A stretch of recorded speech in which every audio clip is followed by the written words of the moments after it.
der Welt nicht dein Herz, was versteht sie von deinem Schmerz, wenn sie auch zum Weinen ist, keep smiling, my dear, keep Hello, my name is Shane Anderson, and I am the English blogger for TT10. And tonight I saw Kleinermann, was nun, which was a really fantastic production by Luc Perceval. It was an adaptation of a novel by Hans Verlade, and the novel, well, you know, it's a pretty famous German novel of Neue Sachlichkeit, and it's been actually adapted a number of times, most famously by Peter Jadek, which was sort of like a saucy review, is what the festival explains it as. But this one, it was actually very, very sad. I found the production to be very, very sad, but also incredibly beautiful. I think Perceval did a very interesting job of approaching how to do adaptations. You know, he could have taken the words and simply presented it all as dialogue, but he actually made each of the figures as storytellers. So you had this room, the theater, is a place to tell stories. And, you know, it's almost like a campfire, you know, people sitting around a campfire telling stories. And it's really beautiful. Not that it actually looked like a campfire at all, but that's sort of like what I remembered, you know, like people sitting around and a story will be taken in a direction, and then a character will identify with a certain part, and then the story will be taken further. It was really, really well done. It was a really beautiful way of telling the story, and I feel like it just had a wonderful sense of pacing. The rhythm of voices was fantastic, and when it was funny, it was really funny. It just was nail on, really good. I don't really feel like any moment was, you know, unnecessary, or there was nothing that I thought, wow, that shouldn't have been there. I thought it was a solid, wonderful piece of theater.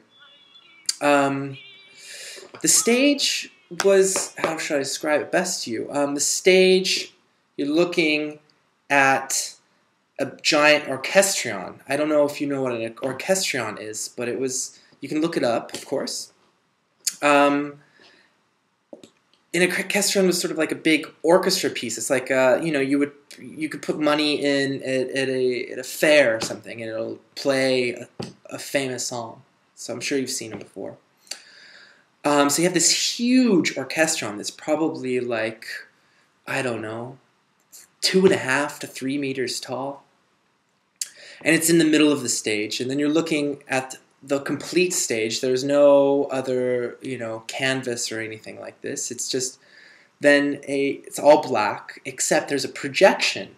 And the projection was from Berlin Symphony of a Great City. And I don't know if you know that film, but it's pretty famous film.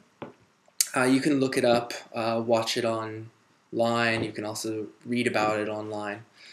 It's a very beautiful movie because it's sort of like pseudo-documentary, and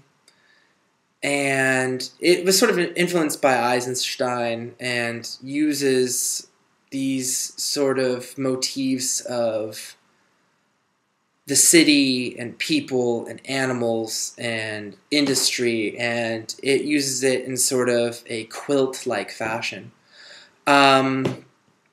Yeah, I thought it was really, really amazing. I especially thought there was just some really nice juxtapositions between the film and the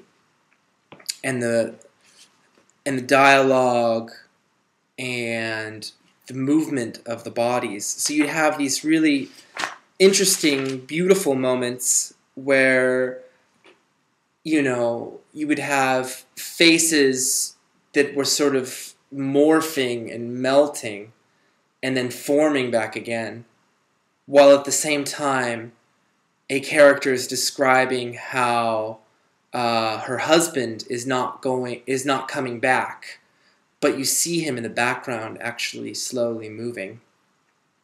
And so you have this weird disjunction between all of these different elements that constantly sort of flows together before then breaks apart. And I think that it was actually aesthetically very relevant to what I think Perceval was trying to say. Because I think what he's trying to show is how these movements of the personal life and capitalism and business actually are influenced and related to one another, but then they break off again, and then they come closer again, and then they break off again. And so you have these weird movements. And I think that the tendency might be to maybe concentrate on the story and the characters. But there was a moment at the end, actually the very end, right before the actors came out and took their bow, where you could actually see the orchestron alone on the stage, and it looked like a robot, you know, like sort of a classic 1950s cheesy sci-fi robot. But it also had this this really intense presence on the stage, where you realized that that was actually what was running the whole thing, that was moving the whole drama from one point to the next. And what's interesting is you see these, I mean, it's sort of a classic old orchestron, and the wheels are moving the whole time. And even in the highest moments of the characters' lives, even in the lowest moments of their lives, this little wheel is always moving. It's always controlling everything, and there's almost always music as well. So I think there's something that Perceval was trying to suggest there. Another aspect that Perceval seemed to want to discuss was hope. I think Perceval is probably an optimist. I don't really know if he's a critical optimist. I doubt it. He seems to be an outright optimist, which to me seems questionable this day and age. But yeah, he seemed to suggest that you should never lose hope, and once you lose hope, then that's it. Game over. And yeah, I felt like there were a lot of just unbelievably beautiful moments. I felt like it was just an absolute joy to be there. We sat for 4.5 hours, but it was absolutely wonderful. Yeah, so that would be what I would have to say at this point about Kleinermann, was nun? I hope that you've enjoyed these 9 minutes of me sort of exploring some ideas. If you have other ideas, please share them. I would love to have an online dialogue with you about them.